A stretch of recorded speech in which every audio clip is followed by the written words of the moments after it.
Louis Stevenson, L'île au trésor. 6e partie, le capitaine Silver. Chapitre 33, la chute d'un chef.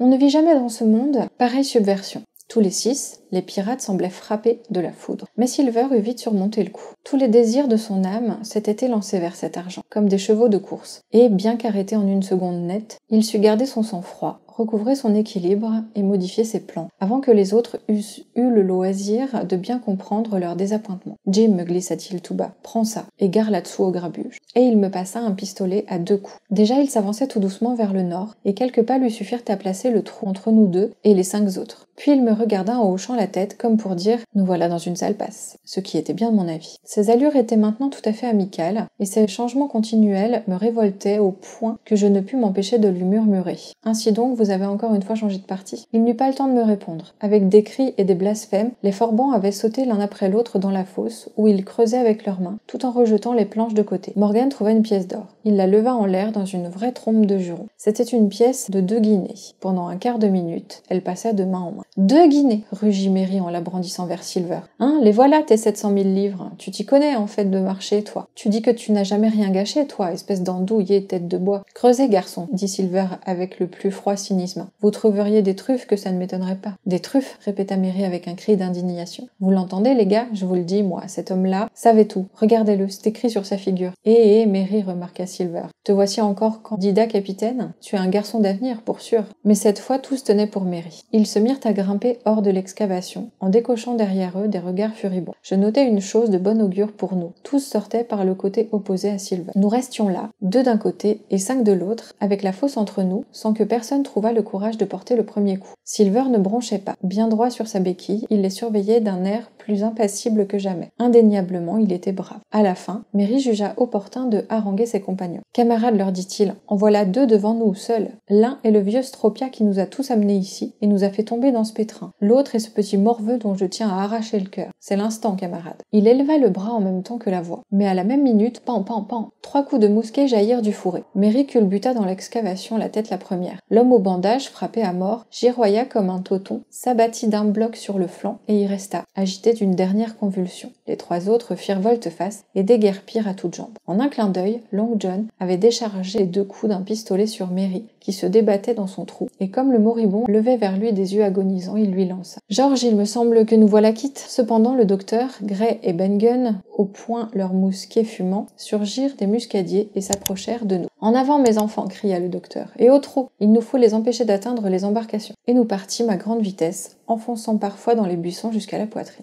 Silver, je vous assure, tenait fort à rester avec nous. Le travail que cet homme accomplit, en bondissant sur sa béquille avec une force à faire éclater les muscles de sa poitrine, était un travail que n'égala jamais, de l'avis du docteur, aucun homme valide. Malgré cela, il était déjà de 20 toises en arrière et il n'en pouvait plus lorsque nous atteignîmes le bord de la déclivité. « Docteur !» appela-t-il, « regardez, rien ne presse !» À coup sûr, rien ne pressait. Là-bas, sur une partie plus dégagée du plateau, nous apercevions les 3 survivants qui couraient toujours dans la même direction qu'au début, droit vers le mont du mât d'artimon. Déjà nous étions entre eux et les canots. Aussi nous assîmes-nous tous 4 pour souffler, tandis que Long John, s'épongeant le visage, approchait lentement de nous. « Mon cordial merci, docteur, vous êtes arrivé à pic, il me semble, pour moi et pour Hawkins. Et c'est donc toi, Ben Gunn? Eh bien tu es gentil, y a pas à dire. »« C'est moi, Ben Gunn, c'est bien moi, » répondit le marron, qui dans son embarras se tortillait comme une anguille. « Et, ajouta-t-il après un silence prolongé, comment allez-vous, maître Silver? Très bien, je vous remercie, n'est-ce pas? »« Ben, murmura Silver, dire que tu as causé ma perte. » Le docteur envoya Ben Gunn rechercher une des pioches abandonnées par les mutins lors de leur fuite. Puis, tandis que nous dévalions sans hâte vers l'endroit où se trouvaient les canots, il raconta brièvement ce qui s'était passé. Cette histoire, dont Ben Gunn, le marron quasi imbécile, était le héros d'un bout à l'autre, intéressa profondément Silver. Au cours de ces longues rôderies sur l'île déserte, Ben avait découvert le squelette, et c'était lui qui l'avait dépouillé. Il avait découvert le trésor, il l'avait déterré. C'était le manche brisé de sa pioche qui gisait dans l'excavation. Il l'avait transporté sur son dos en de nombreux et pénibles voyages, au pied du Grand Pin, jusque dans la grotte qu'il occupait sur la montagne, à 2 sommets, à la pointe nord-est de l'île, et c'est là que tout cet or était resté emmagasiné depuis 2 mois, avant l'arrivée de l'Hispaniola. Le docteur lui extirpa ce secret dans l'après-midi de l'attaque. Le lendemain, voyant le mouillage désert, il alla trouver Silver, lui remit la carte, désormais inutile, lui remit les provisions, car la grotte de Ben Gunn était bien approvisionnée de viande de chèvre salée par lui, lui remit tout sans exception pour obtenir de quitter librement la palanque et de se retirer sur la montagne à 2 sommets, afin d'y être à l'abri de la malaria et de veiller sur le trésor. Quant à vous, Jim, me dit-il, c'était bien à regret, mais j'ai agi au mieux de ceux qui étaient restés fidèles à leur devoir. Et si vous n'étiez pas du nombre, à qui la faute? Ce matin-là, en découvrant que je serais englobé dans l'affreuse déconvenue qu'il avait ménagée au mutin, il avait couru tout d'une traite jusqu'à la grotte, laissant le capitaine sous la garde du chevalier et, prenant avec lui Gray et le marron, il avait traversé l'île en diagonale pour aller s'embusquer auprès du pin. Mais il s'aperçut bientôt que notre troupe avait de l'avance sur lui. L'agile Ben Gunn fut expédié en éclaireur pour faire de son mieux à lui seul. C'est alors que Ben avait eu l'idée de mettre à profit les superstitions de ses ex-camarades. Il y réussit à un tel point que Gray et le docteur eurent le temps d'arriver et de s'embusquer avant la venue des chercheurs de trésors. « Ah, docteur, fit Silver, j'ai eu de la chance d'avoir Hawkins avec moi. Vous auriez laissé tailler en pièces le vieux John sans lui accorder une pensée. »« Pas une,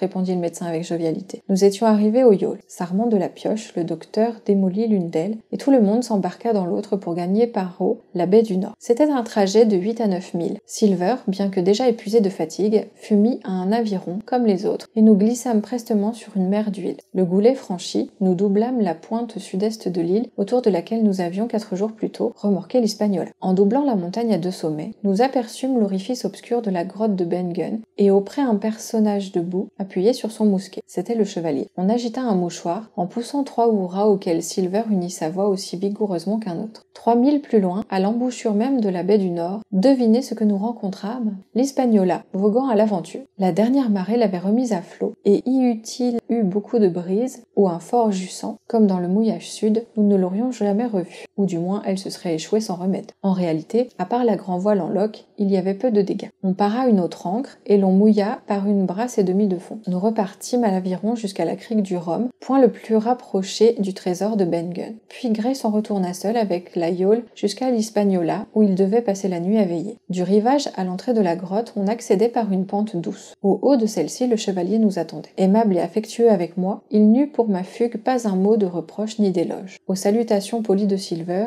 il s'échauffa quelque peu. « John Silver, lui dit-il, vous êtes une canaille et un fourbe sans nom. Oui, un fourbe inouï. On m'a dissuadé de vous faire condamner. Je m'en abstiendrai donc. Mais les cadavres, monsieur, pèsent à votre cou, tels des meules de moulin. »« Mon cordial merci, monsieur, répliqua John en s'inclinant à nouveau. Je vous défends de me remercier, lança le chevalier, car c'est là un outrageux abandon de mes devoirs. Retirez-vous. » Nous pénétrâmes dans la grotte. Spacieuse et bien aérée, elle renfermait une petite source et une mare d'eau claire où se miraient des fougères. Sur le sol de sable, devant un grand feu, reposait le capitaine Smollett. Et dans le fond, où atteignaient à peine quelques reflets du foyer, j'entrevis d'énormes empilements de monnaie et des pyramides de lingots d'or. C'était là ce trésor de Flint que nous étions venus chercher si loin, et qui avait déjà coûté la vie à 17 hommes de l'Hispaniola. À quel prix l'avait-on amassé? Combien de sang et de douleur il y avait fallu? Combien de beaux navires coulaient à fond? Combien de braves gens lancés à la mer? Combien de coups de canon? Combien de hontes, de mensonges et de forfaits? Nul au monde n'eût pu le dire. Mais ils étaient encore 3 sur cette île, Silver, le vieux Morgan et Ben Gunn, qui avaient chacun pris leur part de ces crimes, comme ils avaient eu le vain espoir de participer à la récompense. « Entrez, Jim, me dit le capitaine. Vous êtes un bon garçon dans votre genre, Jim, mais je ne pense pas que nous naviguerons encore ensemble, vous et moi. Vous êtes à mon goût trop enfant gâté. C'est vous, John Silver?